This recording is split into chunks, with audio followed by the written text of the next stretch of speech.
নবীজি সাল্লাল্লাহু আলাইহি ওয়াসাল্লামের প্রিয় সাহাবী হযরতে জাবের ইবনে আব্দুল্লাহ রাদিয়াল্লাহু তাআলা আনহু বলেন, আল্লাহর নবী সাল্লাল্লাহু আলাইহি ওয়াসাল্লাম বলেছেন, মাসালি ওয়া মাসালুকুম কামাসালি রাজুলিন আওকাদা নারা। আল্লাহর নবী বলেন, আমি নবী আর তোমাদের মাঝে আমার একটা সাদৃশ্য আছে। আমি নবী আর তোমরা কেমন, এর মধ্যে একটা মিল আছে। এই মিলটা যদি বুঝতে চাও তাহলে একটা উদাহরণ বুঝতে হবে। আল্লাহর নবী বললেন, দুনিয়ার কোন মানুষ যদি আগুন জ্বালায়, কি জ্বালায়? আগুন জ্বালায়। এই যে লাইট জ্বলেছে, লাইটের পাশে কিছু পোকামাকড় আছে না? আল্লাহর নবী বলেন, দুনিয়ার কোন মানুষ যদি আগুন জ্বালায়, ওই আগুনের পাশে কিছু পোকামাকড় এসে হাজির হয়ে যায়। যেই মানুষটি আগুন জ্বালিয়েছে সেই মানুষটি চেষ্টা করে কোনো পোকামাকড় যেন আগুনের মধ্যে পড়ে না যায়। এজন্য ওই মানুষটা আগুনের পাশে বসে বসে পোকামাকড়গুলো হাত দিয়ে তাড়ায় দেওয়ার চেষ্টা করে, হাত দিয়ে পোকামাকড় তাড়ানোর চেষ্টা করে। তারপরেও কিছু পোকামাকড় আগুনের মধ্যে পড়ে যায়, তাই না? কিছু পোকামাকড় তো আগুনের মধ্যে পড়ে যায়, পুড়ে যায়, মরে যায়। আল্লাহর নবী বলেন, আমার উম্মতগুলো জাহান্নামের পথে ছুটতেছে, জাহান্নামের পথে দৌড়াইতেছে। আমি নবীজি তাদেরকে জাহান্নাম থেকে ফিরানোর জন্য আনা আখিযুম বিহুজাজিকুম আনিন নার, আমি আমার উম্মতদেরকে জাহান্নাম থেকে ফিরানোর জন্য, জাহান্নাম থেকে বাঁচানোর জন্য কোমরটা ধরে টেনে রেখেছি, যাতে করে আমার কোন উম্মত জাহান্নামের মধ্যে পড়ে না যায়। ওয়া আনতুম তাফাল্লাতুনা মিন ইয়াদি, যদিও আমি কোমর ধরে রেখেছি, তারপরেও কিছু উম্মত আমার হাত ছিটকে ছিটকে জাহান্নামের মধ্যে পড়ে যায়। সবাই বলেন নাউযুবিল্লাহ। নবীজি সাল্লাল্লাহু আলাইহি ওয়াসাল্লামকে আমরা কেউ দেখি নাই, তারপরও নবীজি আমাদেরকে জাহান্নাম থেকে বাঁচাতে চায় কি চায় না? কেমনে বাঁচাইতে চায়? আল্লাহর নবী তো আমাদেরকে কোমর ধরে টেনে রেখে জাহান্নাম থেকে বাঁচাইতে চায়। আমি যেইভাবে আপনাদের সামনে কথা বলতেছি, ঠিক এইভাবে আল্লাহর নবী সাল্লাল্লাহু আলাইহি ওয়াসাল্লাম একদিন সাহাবায়ে কেরামের সামনে কথা বলতেছেন। আল্লাহর নবী সাল্লাল্লাহু আলাইহি ওয়াসাল্লাম সাহাবায়ে কেরামের সামনে ওয়াজ করতেছিলেন। আল্লাহর নবী এমন ওয়াজ করলেন, সাহাবায়ে কেরাম মনে করলো আল্লাহর নবী হয়তো আমাদের থেকে বিদায় নিয়ে চলে যাবেন। দেখেন না, বিদায় নেওয়ার আগে মানুষ যখন কথা বলে সবাই কান্নাকাটি করে না? একজন বিদেশ যাবে, যাওয়ার সময় বিদায় নিচ্ছে, তো সবাই কান্নাকাটি করে। সে বিদেশ যাচ্ছে, সে কি একবারে চলে যাচ্ছে না আবার ফিরে আসবে? ফিরে তো আসবে, তারপরে সবাই মায়ায় কান্নাকাটি করে। তো নবীজি এমন ভাবে ভাষণ দিচ্ছেন, তো সবাই মনে করতেছে যে এটা মনে হয় বিদায়ী ভাষণ, নবীজি মনে হয় আমাদের থেকে চলে যাবেন একবারে। সাহাবায়ে কেরাম বলেন, জারাফাত মিনহাল উয়ুন ওয়া ওয়াজিলাত মিনহাল কুলুব। আল্লাহর নবীর ভাষণ শোনার পরে আমাদের চোখ দিয়ে গড়গড় গড়গড় করে পানি পড়তে লাগলো, আমাদের অন্তরটা থরথর করে কেঁপে উঠল, আমাদের অন্তরটাও নরম হয়ে গেল, আমাদের চোখ দিয়ে দরদর দরদর করে পানি গড়িয়ে পড়ল। আমরা মনে করলাম এটাই মনে হয় নবীজির শেষ ভাষণ, এরপরে হয়তো আর নবীজির জবান থেকে কথা শোনা হবে না। এমত অবস্থায় এক সাহাবী আল্লাহর নবীকে দাঁড়িয়ে বললেন, ইয়া রাসূলুল্লাহ, আপনি আমাদেরকে কিছু নসিহত করেন, যেই নসিহতগুলো আমরা আমাদের জীবনে বাস্তবায়ন করব। আল্লাহর নবী সাল্লাল্লাহু আলাইহি ওয়াসাল্লাম তাদেরকে এক নম্বর নসিহত করলেন, ইত্তাকুল্লাহ। তোমাদের জন্য এক নম্বর নসিহত হলো তোমরা ভয় করবে একজনকে। সবাই বলেন তিনি কে? তোমরা একজনকে ভয় করবে, তিনি হলেন আল্লাহ। আলাইকুম বিসসামঈ ওয়াত তাআহ। দুই নম্বর কাজ হলো তোমরা আমার কথাগুলো শুনবে। তিন নম্বর কাজ হলো আমি তোমাদেরকে যে কথাগুলো বলবো সেই কথাগুলো তোমরা মেনে চলবে। বলেন তো নবীজির কথা মানার দরকার আছে না নাই? নবীজির কথা যদি কেউ মানতে পারে তার জীবনটা তো কামিয়াব হয়ে যায়।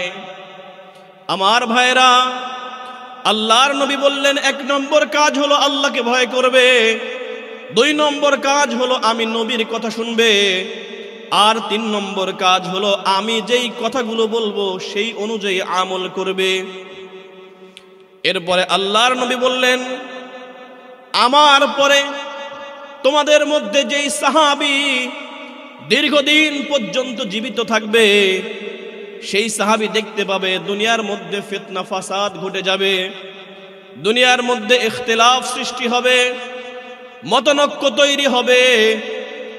এই অবস্থায় তোমাদের ঈমান ধরে রাখা কষ্ট হয়ে যাবে।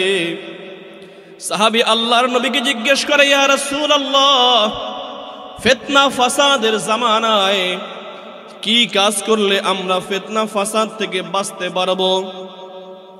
আল্লাহর নবী সাল্লাল্লাহু আলাইহি ওয়াসাল্লাম বললেন, 2টা কাজ যদি তোমরা করতে পারো ফিতনা ফাসাদের জামানায় আল্লাহ রাব্বুল আলামিন তোমাদেরকে হেফাজত করবেন। বলেন না সুবহানাল্লাহ।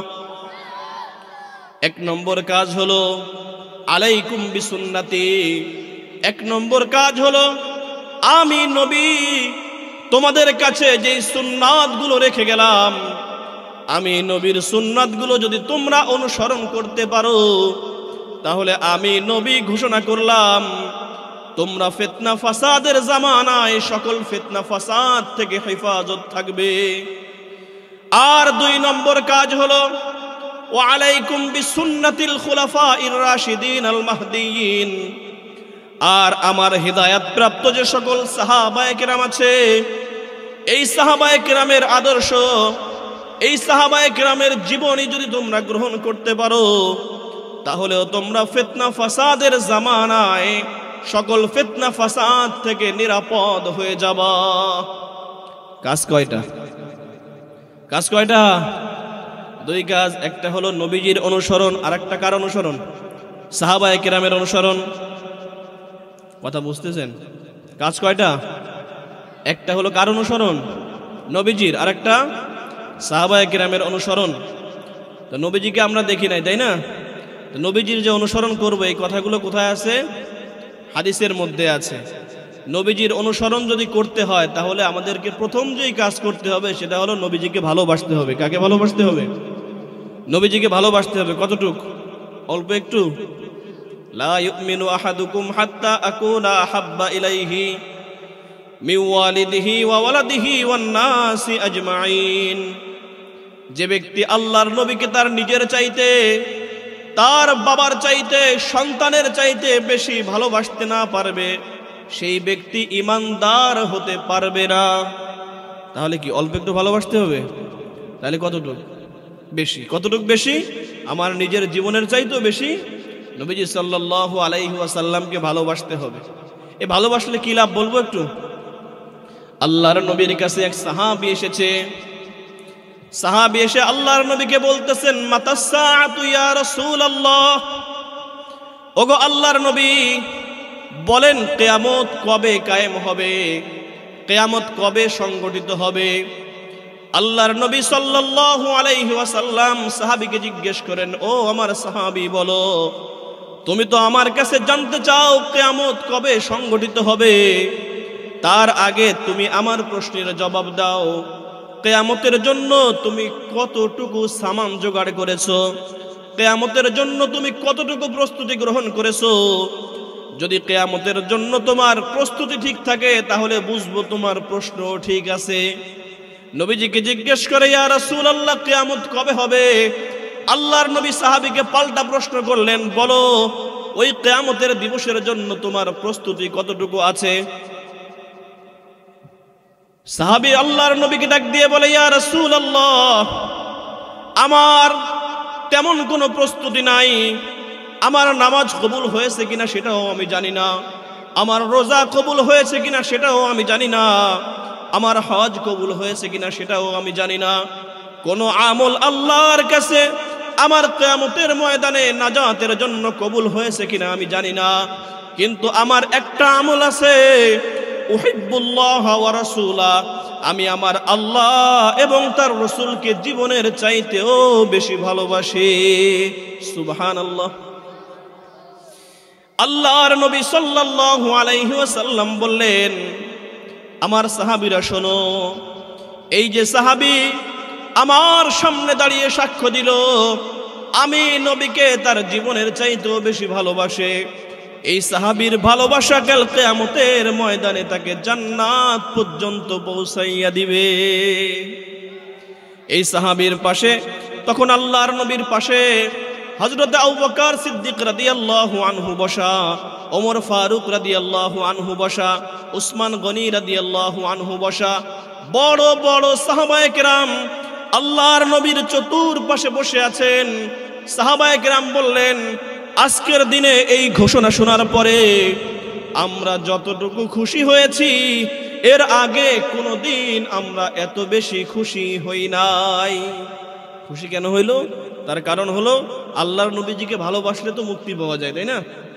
এজন্য সাহাবায়ে কেরাম জানতেন, আবু বকর রাদিয়াল্লাহু আনহু জানতেন, ওমর রাদিয়াল্লাহু আনহু জানতেন, ওসমান আলী রাদিয়াল্লাহু আনহুম তারাও জানতেন যে আমরা আর যা কিছু করি আর না করি আমাদের অন্তরের মধ্যে নবীজি সাল্লাল্লাহু আলাইহি ওয়াসাল্লামের ভালোবাসা আছে। তো এক সাহাবী তো নবীকে ভালোবেসে নাজাত পেয়ে গেল, তাহলে মনে হয় আমরাও নাজাত পেয়ে যাব। এই কারণে সাহাবায়ে কেরাম সেদিন খুব খুশি হয়েছিলেন। আমার ভাইরা, আল্লাহর নবী সাল্লাল্লাহু আলাইহি ওয়াসাল্লামকে যদি ভালোবাসা যায়, ভালোবাসলে তার অনুসরণ করা সহজ হয়।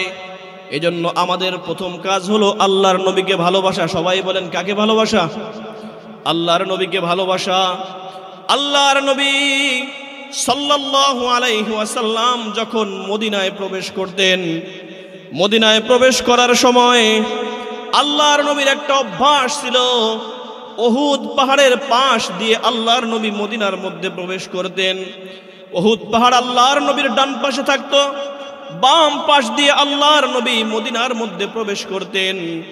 আল্লাহর নবী সাল্লাল্লাহু আলাইহি ওয়াসাল্লাম একদিন উহুদ পাহাড়ের পাশের রাস্তা বাদ দিয়ে অন্য রাস্তা দিয়ে মদিনার মধ্যে প্রবেশ করেছে। কিছুক্ষণ পরেই জিবরিল আমিন আল্লাহর নবীর কাছে আসছে, ইয়া রাসূলুল্লাহ, আজকে আপনি উহুদ পাহাড়ের পাশের রাস্তা বাদ দিয়ে অন্য রাস্তা দিয়ে মদিনার মধ্যে আসছেন। ওগো আল্লাহর নবী, উহুদ পাহাড়ের ভিতর থেকে একজন মানুষ হাউমাউ করে কান্না করলে যেমন আওয়াজ হয়, উহুদ পাহাড়ের ভিতর থেকে তো ওইভাবে কান্নার আওয়াজ শোনা যায়। আল্লাহর নবী দৌড় দিয়ে চলে গেছেন। আল্লাহর নবী গিয়ে উহুদ পাহাড়ের উপরে দাঁড়িয়েছেন। ডাক দিয়ে বলে, কিরে উহুদ পাহাড়, তুই কান্দিস কেন? উহুদ পাহাড় ডাক দিয়ে বলে, ইয়া রাসূলুল্লাহ, আপনি আজকে আমার উপরে দাঁড়িয়ে আছেন, আমি তো ভয়ে থর থর থর থর করে কাঁপতেছি, না জানি আমার বেয়াদবি হয়ে যায় কিনা। এ কারণেই আমি কান্না করতেছি যে আপনার সাথে বেয়াদবি হয়ে যায় কিনা। আল্লাহর নবী সাল্লাল্লাহু আলাইহি ওয়াসাল্লাম বললেন, উহুদ, আমি জানি তুমি কেন কান্না করতেছো, তোমার কান্নার কারণ আমার ভালো করেই জানা আছে।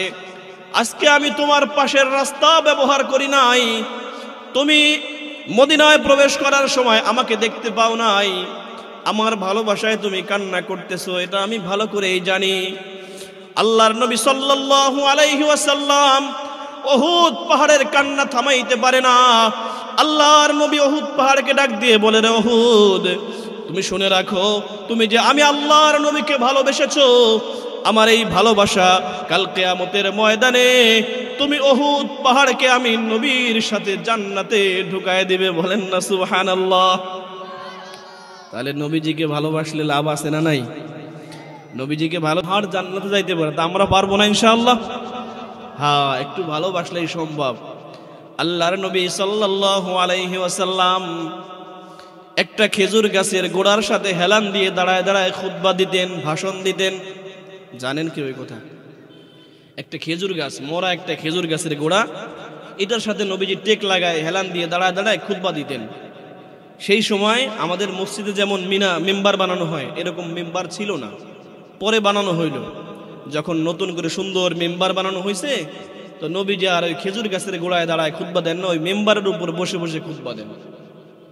আমার ভাইরা, আল্লাহর নবী সাল্লাল্লাহু আলাইহি ওয়াসাল্লামের জন্য যখন কাঠের তৈরি মেম্বার তৈরি করা হলো, আল্লাহর নবী ওই মেম্বারের উপরে দাঁড়িয়ে দাঁড়িয়ে খুতবা দেয়। নবীজি সাল্লাল্লাহু আলাইহি ওয়াসাল্লাম যখন খুতবা আরম্ভ করে দিয়েছে, সেই মুহূর্তে শোনা যায় ওই যে মরা খেজুর গাছের গোড়া, ওই খেজুর গাছের গোড়ার ভিতর থেকে একটা মানুষের বাচ্চার মতো হাউমাউ হাউমাউ করে কান্নার আওয়াজ শোনা যায়। সাহাবায়ে কেরাম আল্লাহর নবীর কাছে এসেছে, ইয়া রাসূলুল্লাহ, ওই যে খেজুর গাছের গোড়া, যেই খেজুর গাছের গোড়ায় দাঁড়িয়ে দাঁড়িয়ে আপনি খুতবা দিতেন, ওই খেজুর গাছের গোড়ার ভিতর থেকে একটা মানুষের বাচ্চার মতো হাউমাউ হাউমাউ করে কান্নার আওয়াজ শোনা যায়। আল্লাহর নবী দৌড় দিয়ে গিয়েছেন। আল্লাহর নবী গিয়ে বলতেছেন, কিরে খেজুর গাছ, তুই কান্না করিস কেন? খেজুর গাছ ডাক দিয়ে বলে, ইয়া রাসূলুল্লাহ, আমার কি পরিমাণ বেয়াদবি হয়েছে এটা আমি জানি না, নিশ্চয়ই আমার বেয়াদবির কারণে আপনি আমাকে ছেড়ে দিয়ে মসজিদের মধ্যে কাঠের তৈরি মেম্বারে খুতবা দেন, তাহলে তো মনে হয় আমার বেয়াদবি হয়ে গেছে। আল্লাহর নবী ডাক দিয়ে বলেন, না না না, তোমার কোনো বেয়াদবি হয় নাই, বরং সিস্টেমটা একটু চেঞ্জ হয়েছে। কিন্তু খেজুর গাছের গোড়া থেকে যে কান্নার আওয়াজ বের হয়, এই কান্নার আওয়াজ কোনোভাবেই থামানো যায় না। যখন কান্নার আওয়াজ থামানো যায় না, আল্লাহর নবী ডাক দিয়ে বললেন, এই খেজুর গাছ শোনো, কান্না করার দরকার নাই। তুমি যে আমি নবীকে ভালোবেসেছো, আমি নবীর ভালোবাসা, কাল কিয়ামতের ময়দানে তুমি খেজুর গাছকে আমি নবীর সাথে জান্নাতে নিয়ে যাবে। সুবহানাল্লাহ। তাহলে একটা খেজুর গাছ যদি আল্লাহর নবীকে ভালোবেসে জান্নাতে যেতে পারে, আমরা আল্লাহর নবীকে ভালোবাসলে জান্নাতে যেতে পারবো না ইনশাআল্লাহ? সম্ভব তো? হ্যাঁ, কত কিছুই তো আছে। নবীজি সাল্লাল্লাহু আলাইহি ওয়াসাল্লামকে একদম কলিজা দিয়ে দিল দিয়ে মোহাব্বত করছে, নবীজির ভালোবাসা প্রকাশ করছে, তো আল্লাহর নবী সাল্লাল্লাহু আলাইহি ওয়াসাল্লামের সাথে জান্নাতে যাওয়ার মালিক হয়ে গেছে, শুধু নবীজিকে ভালোবাসছে। একটা যুদ্ধের কথা আপনারা শুনেছেন, তাবুক যুদ্ধের কথা শুনেছেন। তাবুক যুদ্ধের সময় নবীজি সাল্লাল্লাহু আলাইহি ওয়াসাল্লাম তাবুকের প্রান্তরে আছেন। তাবুকের প্রান্তরে এক পাশে কাফের, এক পাশে ইহুদিরা, আর এক পাশে নবীজি সাল্লাল্লাহু আলাইহি ওয়াসাল্লাম তার সেনাবাহিনী নিয়ে অপেক্ষা করতেছেন। এমতো অবস্থায় দূর থেকে একজন রাখাল, এই রাখালও ছিল ইহুদি রাখাল, সে দেখতে পেল যে মুসলমানরা একটা শিবির গেড়ে অবস্থান করতেছে। তো মুসলমানদের এই শিবির দেখতে পেয়ে সে চিন্তা করলো, সারা জীবন তো ইহুদিদের সাথে থাকলাম, সারা জীবন ইহুদিরা আমাদের সাথে কি আচরণ করে এগুলো দেখলাম, মুসলমানদের একজন মহামানবের কথা শুনেছি, তাদের একজন নেতার কথা শুনেছি, আমি আজকে দেখব যে মুসলমানদের এই নেতা কেমন। তো রাখাল এক পা দু পা করে হাঁটতে হাঁটতে হাঁটতে হাঁটতে আল্লাহর নবী সাল্লাল্লাহু আলাইহি ওয়াসাল্লামের যে শিবির ছিল, যেখানে সাহাবায়ে কেরাম আছেন, এইখানে চলে আসছে। মুসলমান ভাইয়েরা আমার, রাখাল এসে ডাক দিয়ে সাহাবায়ে কেরামকে জিজ্ঞেস করে, ও সাহাবীরা বলো, তোমাদের এই যুদ্ধের সেনাপতিকে, তোমাদের যুদ্ধের নেতাকে? তোমাদের যুদ্ধের নেতার কথা আমি শুনেছি, তিনি নাকি বড় ভালো মানুষ, তার কথা আমি শুনেছি। কোথায় আছে, কোন জায়গার মধ্যে আছে, একটু আমাকে দেখায় দাও। তো মনে করছে কি যে মুসলমানদের সেনাপতি তো মনে হয় বড় কোনো বিল্ডিং এর মধ্যে বসে রয়েছে, এরকম মনে করছে। সামনে হয়তো রাজকীয় খাবার টাবার আছে, বিরাট বডিগার্ড আছে, এরকমটা মনে করছে। কিন্তু আল্লাহর নবীর সাহাবী বলে, আমাদের এই যুদ্ধের যিনি সেনাপতি, তাকে দেখার জন্য বড় কোনো প্রাসাদের মধ্যে যাওয়া লাগবে না, অনেকগুলো সিকিউরিটি পার হওয়া লাগবে না, বরং আমাদের এই যুদ্ধের যিনি সেনাপতি, আকায়ে নামদার তাজদারে মদিনা, বিশ্ব মানবতার মুক্তির দূত জনাবে মুহাম্মাদুর রাসূলুল্লাহ, সবাই বলেন সাল্লাল্লাহু আলাইহি ওয়াসাল্লাম। আল্লাহর নবী, এই যে পাশে তাবু দেখা যায়, এই তাবুর মধ্যে আল্লাহর নবী সাল্লাল্লাহু আলাইহি ওয়াসাল্লাম অবস্থান করতেছেন।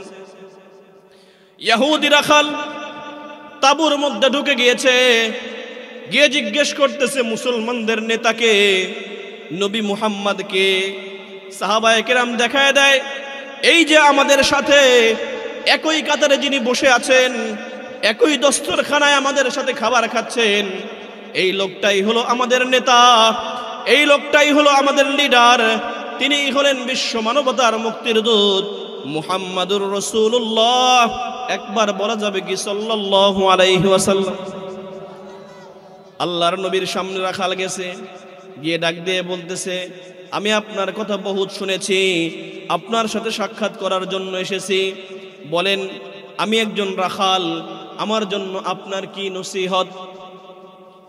আল্লাহর নবী ডাক দিয়ে বললেন, রাখাল, তোমার জন্য আমার 1 নম্বর নসিহত হলো, তুমি যদি এই মুহূর্তে কালিমা পড়ে মুসলমান হয়ে যাও, তাহলে আমরা তোমাকে আমাদের ভাই বানায় নেব। আমরা যা খাই তাই খাওয়াবো, আমরা যেই পোশাক পরি তোমাকেও সেই পোশাক দিয়ে দেব, আমরা যেই বিছানার মধ্যে ঘুমাই সেই বিছানায় তোমাকে ঘুমাইতে দেব। তুমি যখন কালিমা পড়ে ইসলাম গ্রহণ করে মুসলমান হয়ে যাবা, সাথে সাথে আমি নবী তোমাকে আমার বুকের মধ্যে জড়ায় নেব। রাখাল চিন্তা করে, কত রাজা দেখলাম, কত বাদশা দেখলাম, কত মালিক দেখলাম, তাদের বাড়িতে আমি কাজ করলাম। মালিক তো এক ঘরে ঘুমায়, আমাকে আর এক ঘরে ঘুমাইতে দেয়। মালিক তো একরকম পোশাক পরে, আমাকে অন্য রকম পোশাক পরতে দেয়। মালিক তো একরকম খায়, আমাকে অন্য রকম খাইতে দেয়। মালিকের কাছে যাওয়া তো দূরের কথা, মালিকের বুকের সাথে বুক লাগানো তো দূরের কথা, কাছে যাওয়ার মতো সাহস হয় না। এ আবার কেমন নেতা যে তার খাবার ভাগ করে দিতে চায়, যে তার পোশাক ভাগ করে দিতে চায়, যে তার বিছানা ভাগ করে দিতে চায়, এমনকি তার বুকের মধ্যে জড়াইতে চায়। রাখালের অন্তর সাক্ষ্য দেয়। রাখাল মনে মনে ভাবে, যদি দুনিয়ার মধ্যে নেতা একজন থাকে তাহলে ইনি হলো নেতা হওয়ার জন্য উপযুক্ত। রাখাল বলে, আমি আর দেরি করব না। আল্লাহর নবীর সামনে সাথে সাথে কালিমা পড়ে মুসলমান হয়ে গেল। রাখাল যখন মুসলমান হয়ে গেছে, আল্লাহর নবীকে ডাক দিয়ে বলতেছে, ইয়া রাসূলুল্লাহ, বলেন, আমি তো এখন মুসলমান হলাম, আপনাদের দস্তরখানায় তো বসে খানা খাই, যা যা বলেছিলেন সব তো পেয়ে গেলাম। এখন বলেন আমার জন্য করণীয় কি, আমি এখন কি কাজ করব?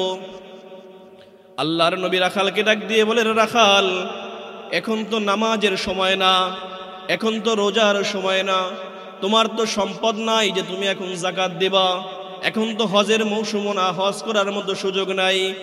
তবে এখন আমাদের সাথে একটা মাত্র আমল করার সুযোগ আছে, সেটা হলো আমরা এখন যুদ্ধের ময়দানে আছি, জিহাদের সফরে আছি। তুমি চাইলে এই মুহূর্তে আমাদের সাথে জিহাদে অংশগ্রহণ করতে পারো।